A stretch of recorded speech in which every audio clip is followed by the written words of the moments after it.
We're at a strange and exciting point in modern game development, where indie-scale teams are building experiences that look and feel like high-end cinematic blockbusters. Mudang 2 Hearts is one of those games. It's been in development quietly but steadily, and while it's not making a ton of noise yet, it absolutely should be. Visually striking, tonally serious, and mechanically ambitious, this title has all the markings of something that could stand out in a cluttered genre, or even redefine expectations for what stealth action hybrids can look like in the current generation. Its newest gameplay details and footage is exactly what we needed to know, exactly what this ambitious game wants to be, and I'm very excited for its future. Mudang is a third-person, narrative-driven action-adventure that blends tactical stealth, realistic close-quarters combat, and reactive AI, all wrapped in a mature political storyline set in a near-future Korea. What makes it stand out immediately isn't just its presentation, but the grounded seriousness with which it approaches both its gameplay mechanics and its storytelling. The developers aren't making a bombastic power fantasy here. They've said themselves, this isn't a story about glory, it's about truth. And while that might sound like marketing speak at first, it's actually core to how Mudang is structured. Your character is operating in a war-torn peninsula, caught between state propaganda, manufactured emotions, and false narratives. You're constantly pushed to question what you're doing, who you're doing it for, and even how you feel about it. The idea that your own beliefs and rage may have been engineered by unseen hands is more than just a plot point. It's something that seems to bleed into how you engage with the world. Gameplay-wise, the Steam description fills in some really compelling context. You're not just some rogue operative, you're a former soldier turned assassin, haunted by the choices you've made, working in a fractured geopolitical hellscape. What sets the narrative tone is that you're being hunted as much as you're doing the hunting. You're not just sneaking past enemy lines, you're infiltrating a psychological and emotional minefield where betrayal, loyalty, and history all crash together. Mechanically, what's really interesting is how Mudang gives players choices in how they approach every encounter. You can stick to the shadows, leaning into high-stakes stealth with a toolkit full of gadgets, EMPs, lures, noisemakers, mines, goggles, and more.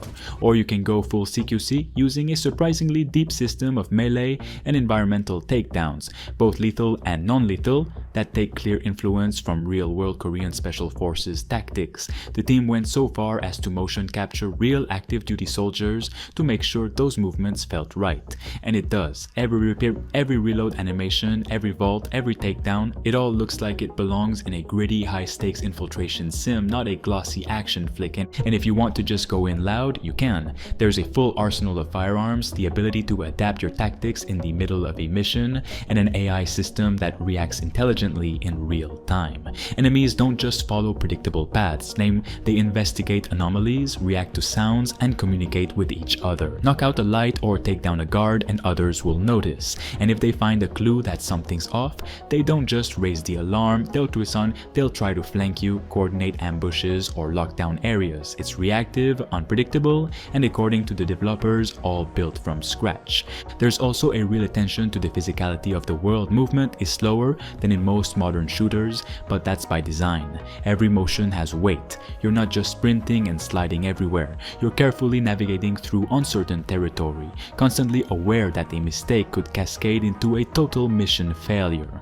You can climb buildings, rappel from ledges, vault fences, crawl through ducts. There's verticality and, more importantly, player freedom. You're never locked into a single correct approach. One of the more underappreciated aspects is how the game handles sound. The devs implemented spatial audio to reflect the real layout of interiors, meaning you'll hear footsteps echoing in distant stairwells or a muffled voice through a wall. That kind of detail isn't just immersion for immersion's sake, it becomes a gameplay layer. If you're not paying attention to the way the world sounds, you're going to miss cues, or worse, give yourself away. One recent devlog broke down a single update that added a rifle sling, better weapon sway logic, and contextual equipment placement. Just small features most players wouldn't even notice consciously, but that all add to the feel. It shows the team is deeply invested in authenticity and polish, even if it's subtle.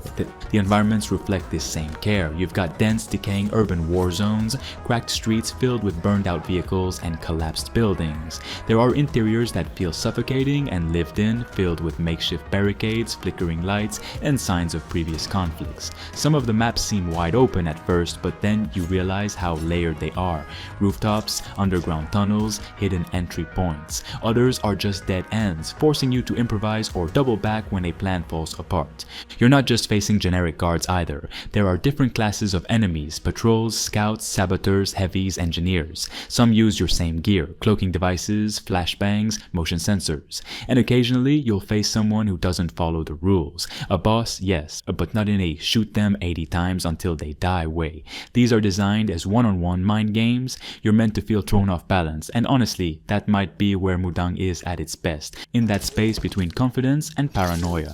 The storytelling approach is also worth mentioning. The game uses in-world narrative techniques. You overhear conversations, collect fragments of data, watch as factions interact dynamically. There are cutscenes, but they aren't overused. They emerge naturally mid-mission sometimes, as if the camera is just shifting perspective briefly before handing control back to you. It feels seamless. And we still don't have a release date. The developers are careful not to overpromise, which frankly is a relief in today's climate of broken roadmaps and half-finished launches. They put out nearly 30 devlogs, each more technical and honest than the last. It's not a marketing pipeline. It's documentation of actual iterative design. Bugs are shown, systems are explained, community feedback is acted on. The game isn't just being built, it's being refined. If you're someone who's tired of shallow stealth options in modern games, where crouching behind a crate and throwing a bottle is as deep as it gets, Mudang looks like a real answer to that frustration. It's bringing back that feeling of tension, of uncertainty, of earning your progress through actual planning. But it's also not a nostalgia project, it's forward thinking. It's using modern tools, high-fidelity presentation, and current-gen sensibilities to create something that feels new. And if the narrative side holds up, if this really is a story that challenges the player to question their role, their orders, and their perception of truth, then this might not just be a stealth game. It might be a statement. Small studio, huge ambition. Whether or not it sticks the landing, Mudang Two Hearts deserves to be watched closely. It's serious, it's smart, and it's shaping up to be something rare. On top of what we already know, recent updates reveal subtler systems that give Mudang surprising layers. For instance, the game includes a mass clearing feature, not cosmetic, but a tactical choice during missions. Some areas are contaminated or tracked, and keeping your full visor up can trigger alarms, while retracting it might expose you physically. That means your gear becomes part of the tactical decision tree. The team has also recently showcased more weather variation: rain-slick alleys that reflect neon signs, puddles that mask footsteps but slow movement, foggy rooftops that obscure line of sight. Those elements don't just build atmosphere, they alter mission planning. Your drones, bullet tracers, even audio placement shift based on environmental conditions. I'll keep an eye on it.